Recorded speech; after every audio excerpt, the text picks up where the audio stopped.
ஓம் சீதாரா நேயர்களுக்கு வணக்கம். செலினைட்டை பற்றி நம்ம நிறைய பார்த்துருக்கோம். செலினைட்டில் இப்போது என்ன பண்ணலான்னா, செலினைட் பவுடர் கிடைக்கும், தூள்.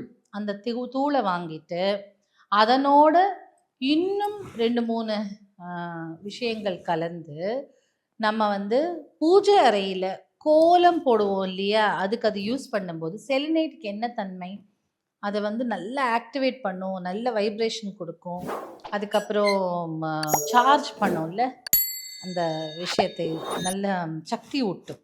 அப்போது செலினைட் பவுடரை இந்த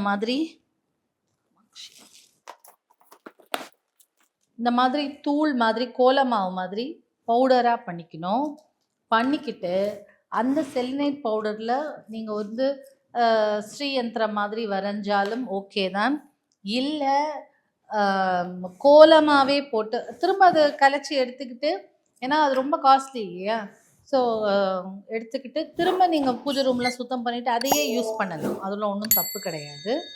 அதில் ஒரு சில பூஜை அறை போடுறதுனால நம்மளுக்கு பணம் ஈர்க்கும் தன்மை, அந்த கடவுளை ஈர்க்கும் தன்மை, அதுக்கப்புறம் கண் திருஷ்டி எடுக்கிறதுக்கு இதெல்லாம் மிக்ஸ் பண்ணி அழகாக அதில் நம்ம பிளாக் டர்மலின் போட்டோம்னா கண் திருஷ்டியை எடுத்துரும் இல்லை.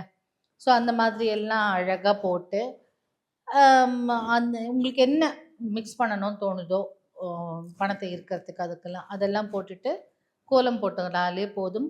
இல்லை வெறும் செலினைட் பவுடர், இந்த மாதிரி ஒரு பவுடரை வாங்கி கோலம் போட்டு வச்சாலே போதும். அந்த பூஜை அறையே நல்லா சார்ஜ் ஆகும், நல்ல சக்தி ஊட்டுதலாக இருக்கும். இந்த பவுடர் நீங்கள் யார்கிட்டையாவது வாங்கிக்கலாம், வாங்கி அழகாக வீட்டில் கோலம் போடலாம். போட்டுட்டு திரும்ப அந்த நீங்கள் க்ளீன் பண்ணும்போது அந்த பவுடர் மட்டும் கலெக்ட் பண்ணி வச்சுக்கோங்க. சுத்தமெல்லாம் பண்ண பிறகு திரும்ப அதுலேயே கோலம் போடலாம். அந்த மாதிரி பண்ணும்போது உங்களுக்கு நிறைய ஆற்றல் அங்கே அதிகமாக இருக்கும்.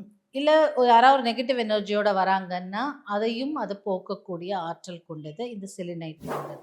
ஆக்சுவலாக செலினைட் பெருசாக வந்தாலும் ரொம்ப சாஃப்டாக இருக்கும்ல, அது பவுடர் ஆக்கி தூளாக்கி இந்த மாதிரி நீங்கள் ஒரு குட்டி டப்பாவில் கொஞ்சமாக வாங்கி வச்சுக்கோங்க. அதுவே உங்களுக்கு பல நாட்கள், ஏன்னா ரீயூஸ் பண்ணிகிட்டே இருக்கும்ல, பல நாட்கள் வரும்.